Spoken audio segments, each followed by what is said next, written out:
السلام عليكم ورحمة الله تعالى وبركاته، والصلاة والسلام على سيدنا محمد وعلى آله وصحبه أجمعين. مرحبا بكم أحبائي الأعزاء في هذه الحلقة جديدة تاع اليوم. كيف ما عودتكم دائما وصفات طبيعية وصحية وغير مكلفة.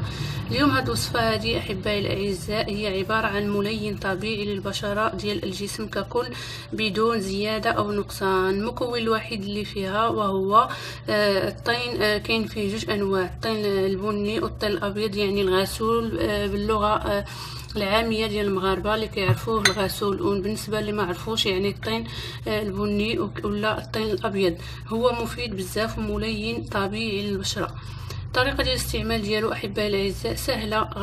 فاش غتبغيو تمشيو للحمام اولا تبغيو تعوموا في المنزل، تاخذوا واحد الكميه، مثلا هذا القدر، الكميه على حساب كل شخص، يعني تاخذوا هذا القدر هذا وديروه في واحد بواطه غارقه، يعني اناء غارق، وتخويو عليه شويه تاع الماء دافي وتخليوه تسدوا عليه وتخليه حتى تيطلقوا لي الشكل ديالو بحال الحنه الى خلطيها.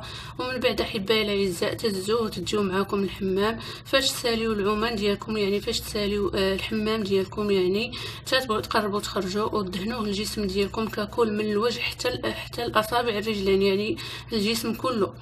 ومن بعد تخليه واحد 10 دقائق حتى ل 15 دقيقه. ومن بعد احبائي الاعزاء نشلو بالماء دافي ونخرجوا. غادي تلاحظوا النتيجه في الحال، يعني غادي يعجبكم الملمس ديال الجسم ديالكم ديال البشره، غادي تكون ناعمه بزاف، وحتى تينظف حتى البشره وتيغديها مزيان. العود باش تخرجوا من الحمام الجسم ديالكم البشره ديالو ناشفه. الا استعملتوا الغسول غادي تولي عندكم واحد البشره رطبه بواحد الملين طبيعي 100%.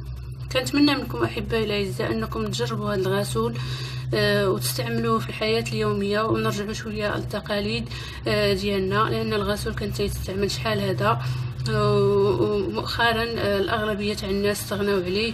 كنتمنى منكم احبائي الاعزاء انكم تجربوا هذه الوصفه هذه وتداوموا عليها باش دائما البشره ديالكم تكون بشره تغذيو البشره ديالكم بشكل طبيعي. كنتمنى منكم احبائي الاعزاء انكم ما تبخلوش عليا بالدعوات ديالكم والتشجيعات ديالكم. وكنعتذر على هاد الفيديوهات اللي سجلت مؤخرا، كنت شي شويه في وعكه صحيه، داكشي على الصوت ديالي خافت. كنعتذر بزاف وكنشكر الناس اللي سولوا عليا. وكنتمنى منكم احبائي الاعزاء انكم ما تبخلوش عليا بالتشجيعات ديالكم، وما تبخلوش عليا ايضا بالدعوات ديالكم والمزيد من الدعم.